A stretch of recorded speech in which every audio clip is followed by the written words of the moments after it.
सब लोग कहते हैं टॉलरेट करो, वो वर्ल्ड वाइज कहीं भी है। लेकिन जब और किसी पे आ जाए तो अरे प्रलय आ गई, धरती डूब गई, आकाश फट गया, ऐसे नहीं चलता। तो हतो हतोअंति धर्मो रक्षति रक्षितः। जो मनुष्य धर्म की हत्या करेगा अथवा धर्म को इग्नोर करेगा, धर्म एक दिन उसकी हत्या कर देगा। कोई आए कोई जाए, इससे हम पे फर्क नहीं पड़ता, कौन रप होए हमें कहानी।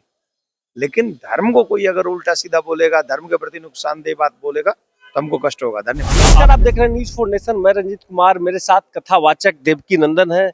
सर, जिस प्रकार से रिजल्ट आया, कथावाचकों में एक उत्साह देखा जा रहा है। बंगाल में जिस प्रकार से रिजल्ट आया है, बीजेपी वहाँ सत्ता में आई है, एक उत्साह देखने के लिए मिल रहा है। कथावाचकों ने काफी हद तक कहा कि बंगाल में जिस प्रकार के हिंदू खतरे में था, या फिर हिंदू के प्रति जो कथावाचक द्वारा बोला जा रहा है, लग रहा है कि बंगाल में इस बार नई समीकरण दिखेगा। तुम्हारे हिसाब से हिंदू खतरे में नहीं था वहां?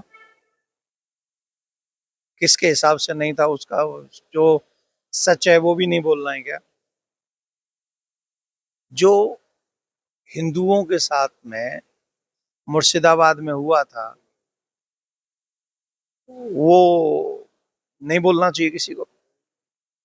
प्रॉब्लम यही है हमारे देश में कि जब हिंदुओं पे कोई कष्ट आता है या मुसीबत आती है, तो सब लोग कहते हैं टॉलरेट करो, वो वर्ल्ड वाइज कहीं भी है।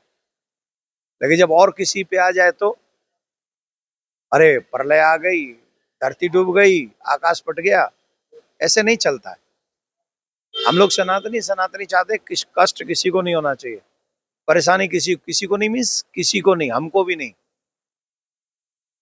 हमें मत कष्ट में दीजिए ना, तो वो ये बहुत अच्छा काम हो गया। और बंगाल में हमने तो एक बात कही हमेशा, कोई माने या न माने, धर्मो हतो हतोअंति धर्मो रक्षति रक्षितः। जो मनुष्य धर्म की हत्या करेगा अथवा धर्म को इग्नोर करेगा, धर्म एक दिन उसकी हत्या कर देगा। और वो हो गई। और जहां जहां देखिए जो और एक और था व्यक्ति, वो कहता था कि सनातन तो कोरोना है, फलाना है, ढिमका। अब ले ले, क्या करेगा? अब क्या करेगा? अब बैठ के मुंह भी दिखाएगा किसी को? अरे हम ये नहीं करें, कोई आए कोई जाए, इससे हम पे फर्क नहीं पड़ता, कौन रप होए हमें कहानी।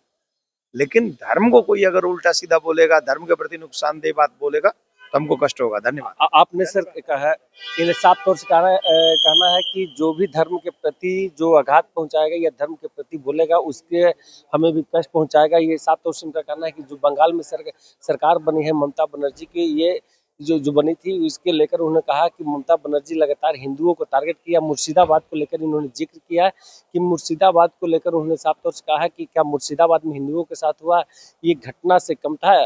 इन्होंने कहा कि इस बार हिंदुओं की रक्षा के बारे में जो भी कहा, और आने वाले दिनों में हिंदू कैसे बंगाल में अपने रहन सहन कर सके। आप देख रहे थे न्यूज़4नेशन। तब तक के लिए नमस्कार।